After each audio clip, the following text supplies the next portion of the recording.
이 세상에 근심이 참 많이 있습니다만 하나님을 찬미하고 또한 주님의 이름으로 위로 권면 축복할 때에 그 안에서 하나님의 구원 역사, 축복의 역사가 이루어지는 줄로 믿습니다.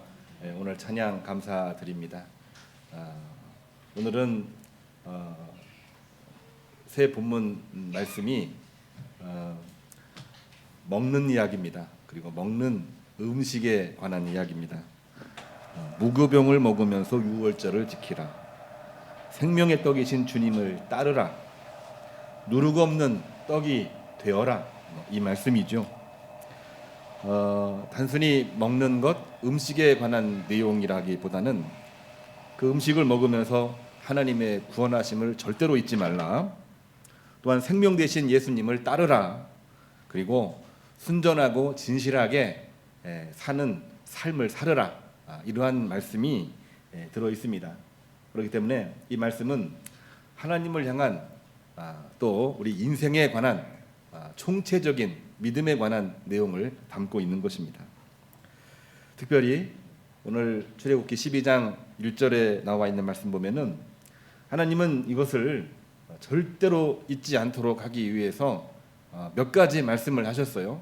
유월절 규례와 이 명령에 관한 그러한 내용인데, 이것을 절대로 잊지 않도록 출애굽을 한 그 날짜를 새해 첫 달로 삼으라, 그렇게 이야기를 했습니다. 우리나라에도 양력이 있고 음력이 있잖아요. 어느 게 더 맞습니까?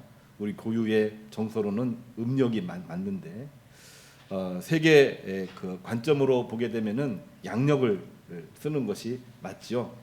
우리는 두 가지를 다 지키고 있습니다만, 고대 이 근동에도 나름대로의 달력, 일자가 있습니다. 일자가 있어요.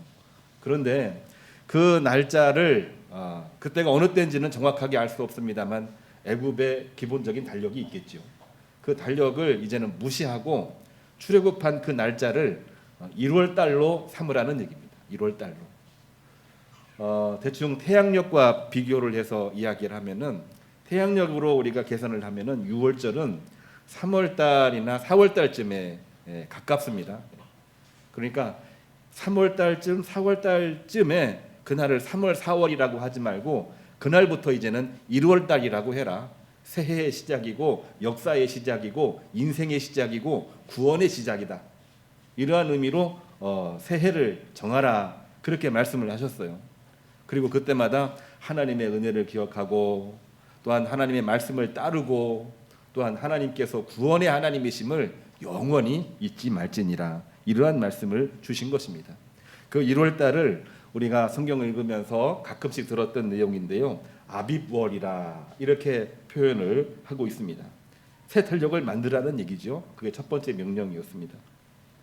두 번째로는 사람의 수대로 양을 잡아서 그 피를 문설주와 임방에 바르면서 하나님의 구원하심의 증표를 삼으라는 얘기입니다. 유월절의 뜻이 뭔지는 아시죠? 담을 넘어가다입니다. 영어로 보게 되면 패스 오버가 되는 거죠. 하나님께서 심판하실 때에 그 심판하시는 하나님의 사자가 그 집안으로 들어가면 장자를 이뤘습니다만, 하나님께서는 그곳으로 들어가지 아니하고 담을 넘어 다른 곳으로 지나갔다는 얘기입니다. 유월, 담을 넘는다는 얘기거든요. 패스 오버, 그냥 지나가셨다는 얘기입니다. 이것으로 하나님의 구원하심의 증거로 삼으라, 이것이 두 번째 명령입니다. 뿐만이 아니라 일어난 사건 이후에 이스라엘 백성들은 출애굽을 했는데, 출애굽을 할 때 워낙 급하게 애굽을 탈출하다 보니까 허리띠, 신, 지팡이를 미리미리 준비하고 음식을 준비하되 누룩 없는 무교병을 먹으라. 뿐만이 아니라 쓴 나물을 그냥 먹으라. 물에 삶아서 굽지 말고 그냥 구워서 먹어라. 그거 먹고 얼른 애굽에서 떠나라. 그 말씀을 주신 것이 하나님이 모세를 통해 주신 유월절의 개념입니다. 이것의 목적은 다른 데 있지 않지요. 하나님께서 이스라엘 백성으로 하여금 구원하시고 살려주시고 역사하시는 것도 중요한 것이지만 더 중요한 것은 뭡니까? 그것을 이루시는 하나님을 절대로 잊지 말라는 얘기입니다. 특별히 새해가 되면 또 어느 기점이 되면 하나님 앞에 유월절 이 예배를 드리면서 기억하고 되새기고 자녀들에게 가르치고 이것을 통해서 영원한 하나님에 대한 믿음을 가지고 살라. 이게 바로 유월절 규례에 관한 것입니다. 특별히 오늘 말씀은 먹는 이야기이고 음식에 관한 이야기라고 했는데요. 누룩이라고 하는 단어가 나오고 있습니다. 누룩은 히브리어로 세오르라고 하는 단어를 쓰고 있는데요. 번역하면 효소, 효모를 말해주고 있습니다. 우리가 알고 있는 효소, 효모와 크게 다르지 않지요. 빵을 부풀게 해서 변질을 시켜서 부풀게 하는 것입니다. 부풀어졌을 때 부드러워지죠. 부드러진 상태로 구웠을 때 보통 빵이 아니라 아주 맛있는 빵이 되고, 그 기술이 지금까지도 전해지고 있는 빵 제조 기술이기도 한 것입니다. 매우 긍정적인 기술이기도 하고 오늘날 꼭 필요한 것이기도 한데, 아주 오래전 이 성경에서 하나님은 이 누룩을 제거하여 빵을 만들어 먹으라, 유교병을 먹지 말고 무교병을 먹으라, 이 말씀을 하신 이유는 뭐냐면은 이 맛없는 빵, 딱딱한 빵을 먹으면서 하나님이 우리를 어떻게 구원하셨는지 이때마다 기억을 하라는 그 말씀을 주시고 있는 것입니다. 절박한 상황에서, 그리고 불가능한 상황에서 하나님은 가능으로 구원해 주셨고 역사해 주셨고 사랑해 주셨고 해방시켜 주셨는데, 이거를 잊지 않으려면은 이때마다 맛없는 빵, 무교병을 먹고 하나님의 구원하심을 기억을 하라, 이 말씀을 주시고 있는 것입니다. 고린도전서 5장 6절에 나와 있는 그 말씀을 근거로 보게 되면은 이 누룩이라고 하는 단어를 사도 바울은 이렇게 또 해석을 했어요. 뭐냐면은 순전함과 진실함과 대비되는 단어로 이야기를 했습니다. 그러니까 누룩이 굉장히 긍정적인 요인을 가지고 있는데 사도 바울은 정반대로 해석을 한 거죠. 왜냐하면 이 효모를 통해서 그 재료가 변화되는 것이니까, 변질되는 것이니까 긍정적인 요인도 있지만 그것은 음식이고, 사람이 효모와 효소에 의해서 변질되고 오염이 되면 문제가 있는 사람이 되는 겁니다.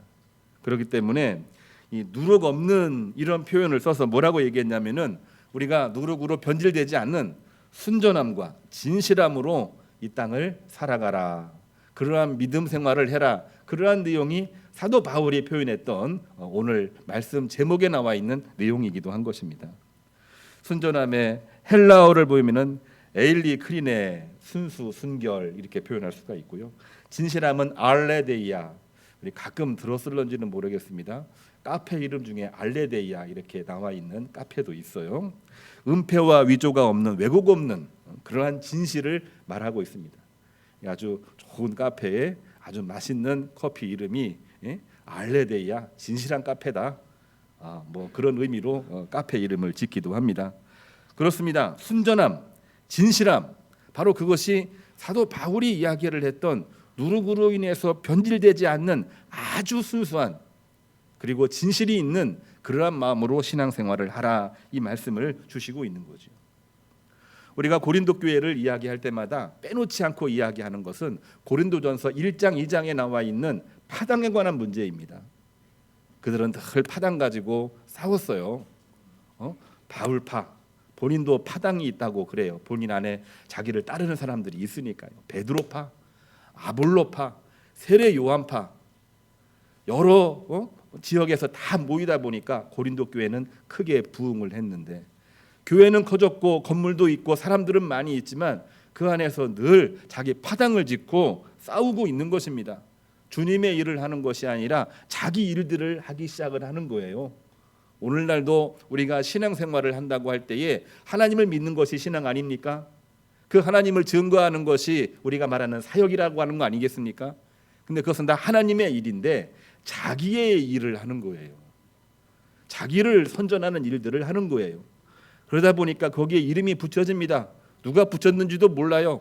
서로 이름을 짓는 거예요. 세례 요한파, 바울파, 아볼로파, 그다음에 나는 예수파, 뭐 이렇게 이름을 적으면서 파당을 짓고 싸우고 있는데, 이것을 이야기하면서 뭐라고 얘기했냐면은 그들을 향해서 묵은 누룩도 제거하고 악한 누룩도 제거하라, 이렇게 표현하고 있습니다. 누룩을 두 가지로 또 분류를 했어요. 묵은 누룩이 뭔가요? 악한 누룩이 뭔가요? 우리가 이것은 성경을 읽을 때에 해석하기가 좀 만만치 않는 조금 어려운 그러한 단어이기도 한데요. 묵은 누룩은 오래된 누룩이잖아요. 그러니까 이 말씀을 비추어서 생각을 해보게 되면 오랫동안 형성된 바리새인 사두개인의 누룩을 말하고 있는 것입니다. 하나님에 대한 말씀보다는 그들의 전통과 그들이 가지고 있는 권위와 그들이 가지고 있는 특권, 그것으로 인해서 오염되고 변질된 하나님의 종교를 말하고 있는 것입니다. 근데 여기서 말하고 있는 악한 누룩도 있어요. 뭐가 악하다는 얘기인지 우리가 알 수는 없으나 그들과 똑같은 모습을 가지고 반복적으로 일어나고 있는 그러한 누룩을 말할 때 악한 누룩을 말하고 있는 것입니다. 주석서를 보니까 묵은 누룩은 부정과 가식을 말하고 있습니다. 바리새인 사두개인을 말하고 있는 것이고요. 악한 누룩은 우상 숭배하는 것이요, 음란하는 것이요, 정욕하는 것이요, 술 취한 것이요, 방탕하는 것이다. 이렇게 해석을 했습니다만 모든 것이 다 불신앙과 죄성의 습성인 것을 보여주고 있는 것입니다. 그래서 사도 바울은 고린도 교회 교인들에게 오늘 7절입니다. 여러분들은 누룩 없는 자가 아닙니까? 여러분들은 누룩으로 오염된 그 사람들이 아니지 않습니까? 이런 얘기를 하여 뿐만이 아니라 그렇기 때문에 죄에서 해방된 사람들이 아닙니까? 그렇기 때문에 여러분들은 새 생명을 소유한 사람들이 아닙니까? 여러분, 우리가 파당 이거 가지고 의식하고 자꾸 이야기하고 그러지 말고 또 그것을 핑계 삼아서 다른 얘기하지 말고 정말 하나님에 대해서 순전함과 진실함을 가지고 순종순복하며 주의 일을 감당하시기를 바랍니다. 그래야 고린도 교회가 살아납니다. 그래야 고린도 교회를 중심으로 동쪽으로도 복음이 증거되고 서쪽으로도 남쪽으로도 북쪽으로도 복음이 증거되는 거 아니겠습니까? 사도 바울이 그곳에 오랫동안 머물면서 경험했던 내용을 토대로 고린도 교회에 편지했던 아주 중요한 내용이 그 안에 들어있는 것입니다. 이것이 그 옛날 초대교회의 상황들인데요. 시간이 1500년이 흘러서 프랑스의 종교개혁자 존 칼뱅이라고 하는 사람이 이거를 또 해석을 하면서 주석을 붙였어요. 뭐라고 붙였냐면은 이것을 영적인 유월절이다 이렇게 표현을 했습니다. 절박한 상황 가운데에서 하나님은 그거를 기념하기 위해 맛없는 무교병을 먹고 쓴나물을 먹고 음식을 먹을 때 급하게 먹고 나가라. 그렇게 제언을 하면서 하나님을 기억을 하라. 힘들고 어렵지만 복잡하지만 해야 될 일이 너무나도 많고 짜증도 나기도 하고 힘들고 어렵기도 하지만 그러나 그러한 가운데에 하나님께서 구원하신 것을 기억을 하면서 그때 고통 고난을 다 감내하고 믿음으로 나가라. 그 메시지를 준 것이 이 말씀이라고 존 칼뱅은 이렇게 해석을 했던 것입니다. 이렇게 이야기하고 있습니다. 더 이상 기독교의 민낯, 정말 어두워진 정말 우리 인간의 불신앙의 모습, 가식적인 모습, 그것을 우리는 민낯이라고 이야기를 합니다. 형식적인 종교의식과 시공간을 뛰어넘어서 주님께서 말씀하신 선하신 영향력을 발휘하라. 교회가 선하신 영향력을 발휘할 때 교회가 되는 것이고 성도가 선하신 영향력을 발휘할 때 성도가 되는 것입니다. 그 영향력을 발휘하려면 교회는 묵은 누룩도 제거해야 되고요. 또한 악한 누룩도 제거해야 되는 것입니다. 묵은 누룩은 순수와 진실을 변질시킨 바리새인 사두개인의 전통이기도 하지만 악한 누룩은 우리들 안에서 계속해서 나오고 있는 새로운 누룩인 것입니다. 욕망이지요. 또 그것을 감추려고 하는 가식이기도 한 것입니다. 자꾸 추상적으로 이야기를 해서 어떤 말씀인지 우리가 피부로 와 닿지 않을 수도 있습니다만 하나님 말씀이기 때문에 그대로 제가 증거를 하고 있는 것입니다. 사도 요한은 조금 더 구체적으로 이야기를 했습니다. 말씀이 쓰여진 고린도전서보다 50년 뒤에 사도 요한은 모든 크리스찬들에게 이렇게 이야기했습니다. 여러분, 하나님은 사랑이십니다. 요한일서 4장 8절입니다. 사랑하지 않는 자는 미워하는 것이고 미워하는 것은 사람을 죽이는 것입니다. 사도 요한은 아주 직설적으로 이야기를 했어요. 요한복음 8장 44절에서는 같은 시대에 쓰여진 복음서이기도 합니다만 그런 사람들은 누구의 후손이냐? 하나님의 후손이 아니라 사단의 후손입니다. 이렇게까지 강렬하게 이야기를 하면서 하나님의 자녀가 되십시오. 이러한 메시지를 전한 것이 사도 요한이기도 했습니다. 성도는, 오늘날 우리 크리스찬은, 이 자리에 모인 우리 모든 성도들은 누룩 없는 자입니다. 교회는 누룩이 없는 천국을 예표하고 있는 것입니다. 세상 앞에 서 있는 이 교회는 하나님의 나라, 천국을 말해주고 있는 것입니다. 여러 가지로 많은 하자도 있고 문제도 있지만, 그러나 이곳은 하나님이 불러주시고 기도하게 만드신 하나님의 나라를 말하고 있는 것이 세상 앞에 서 있는 교회인 것입니다. 최근 호서 채플이 2년 6개월 만에 대면으로 진행을 해서 제가 매주 목요일마다 채플을 나가게 됐습니다. 지난주에 두 번째 채플을 했어요. 여러 번 이야기했습니다마는 호서 채플은 크리스찬들은 따로 예배를 드리고 넌 크리스찬들만 따로 모아서 예배를 드리는데, 천안 시내에 있는 현역 목회자를 초빙을 해서 논 크리스찬들에게만 복음을 전하도록 한 프로그램에 제가 참여를 하고 있는 겁니다. 우리 교인들에게도 감동을 제대로 주기 어려워하는 저한테 믿지 않는 넌 크리스찬들을 향하여 복음을 전하라고 할 때 제가 얼마나 많은 부담감이 있겠어요. 그러니까 그때마다 항상 긴장을 하곤 합니다. 특별히 이번에는 9월 첫 주에 갔는데 호서대 교목 목사님이 저한테 이야기를 해요. 목사님, 2년 6개월 전에도 힘드셨지만 지금은요, 코로나 때문에 예배도 그렇고 교회에 대한 인식도 그렇고 정말 예배 태도가 너무 안 좋습니다. 목사님, 좀 참고해 주십시오. 제가 얼마나 긴장을 했는지, 정말 어떻게 해야 될지 기도를 하지 않을 수 없는 그런 상황에까지 갔습니다. 그때 머릿속으로 생각이 들었던 것이 뭐냐면은, 정말 이들 앞에 복음이 되기 위해서는 과연 어떻게 해야 될 것인가? 목사로서 말씀을 증거하고 교회의 이미지로 복음을 전하고 또한 성도의 이름으로 우리가 그들에게 다가가는 것이 사실 그들이 정말 이 어떤 한정적인 인식이거든요. 그들이 인식할 수 있는 인식이에요. 우리가 아무리 말씀으로 나가고 예수님의 이름으로 나가가도 그들은 예수님의 이름으로 다가오는 줄을 모릅니다. 그냥 교회 이름으로 나오는 거고 목사의 이름으로 나오는 거고 성도의 이름으로 나오는 거예요. 지극히 세속적인 인식론이 그 안에 들어있는 것이죠. 그들 앞에서 어떻게 하면 복음을 증거할까?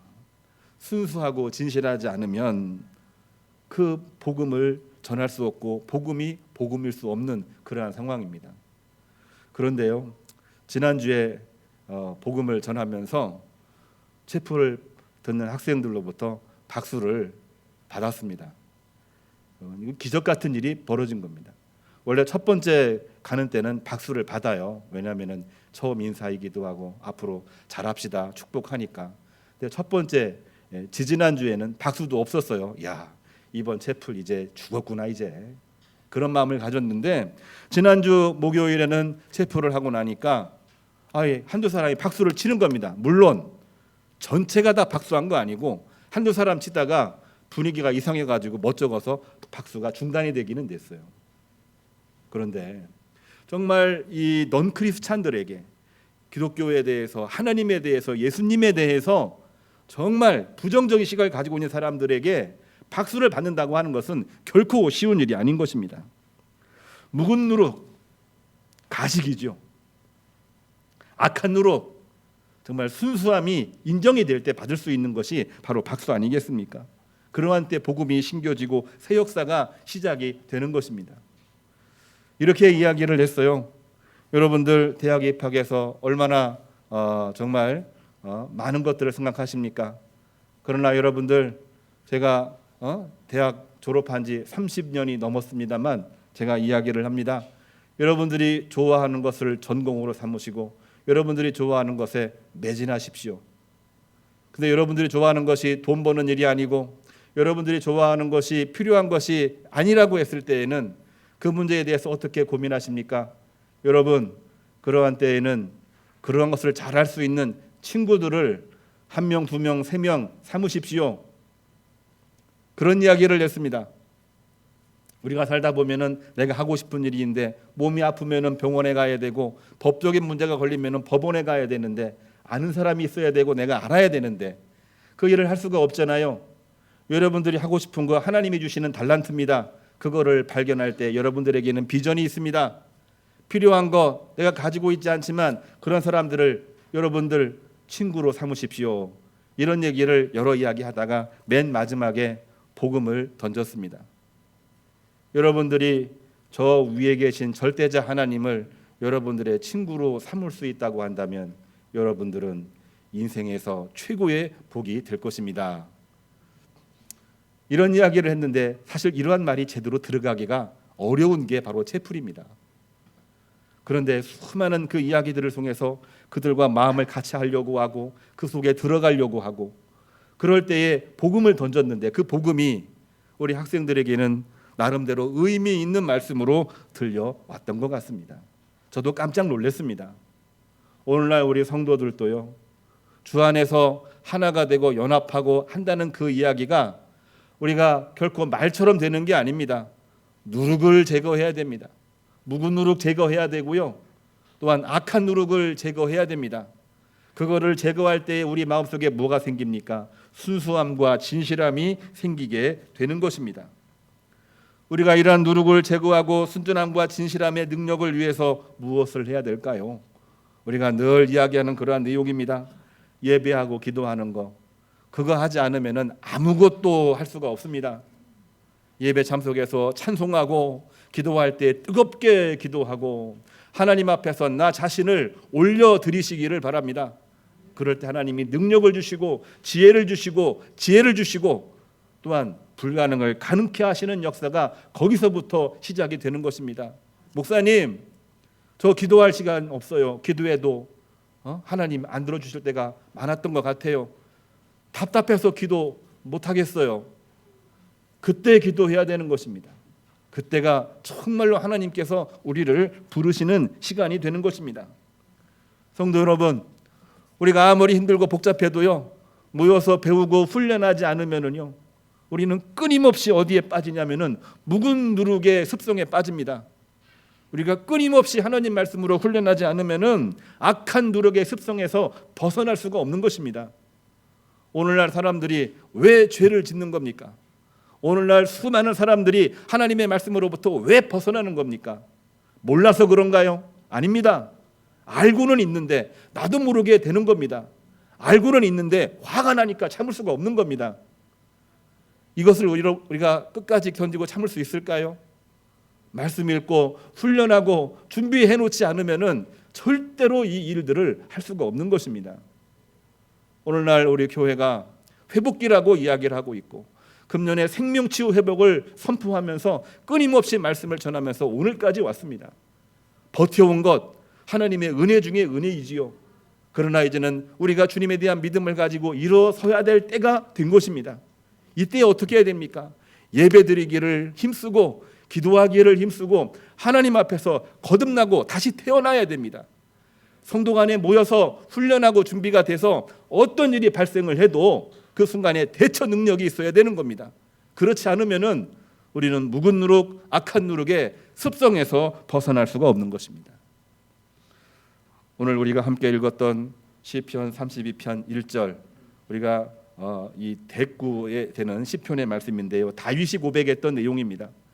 다윗이 그렇게 위대했다라고 하는 그 이야기, 어떤 때는 너무 신격화시키는 것 같아서 제가 말을 좀 조심하게 되는데, 다윗의 위대한 점은 뭐냐면요, 묵은 누룩, 악한 누룩을 제거하는 일에 끊임없이 몸부림을 쳤다고 하는 것입니다.